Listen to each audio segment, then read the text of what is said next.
Kalium X üstəgəl Z, kalium Y üstəgəl X reaksiyaları gedirsə, M1, M2 və M3 arasında münasibəti müəyyən edin.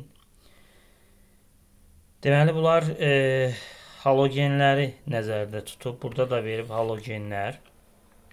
Deməli, Z X-i çıxara bilir, X da Y-i çıxara bilir. Bura şərti olaraq biz bura X-a brom yazıb, Z-ə xlor götürsək, Y-ə da yod götürsək, bu X-da bromdur deyirik. Çünki flor, xlor, brom, yod istiqaməti hər özündən sonra gəlin düzündən sıxışdırıb çıxarır.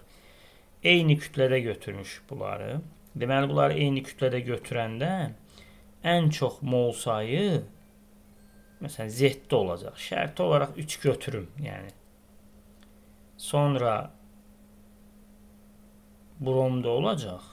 Yəni X-də olacaq. 2 yazaq. Burada 1 yazaq. Yəni şərti olaraq yazdım bunları. Yəni biri bu digərindən çoxdur kimi göstərmək üçün.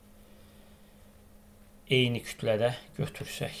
Halogen reaksiya tərəf olunan kaliumun kütləsi. Deməli, kalium bunların hər üçünə eyni cür birin birə reaksiyaya gedir. Ona görə də bizdə mol sayı çox olana daha çox olacaq. Deməli, ən böyük M3-dür. Sonra M1'dir, sonra da M2. Cevabımız D variantı.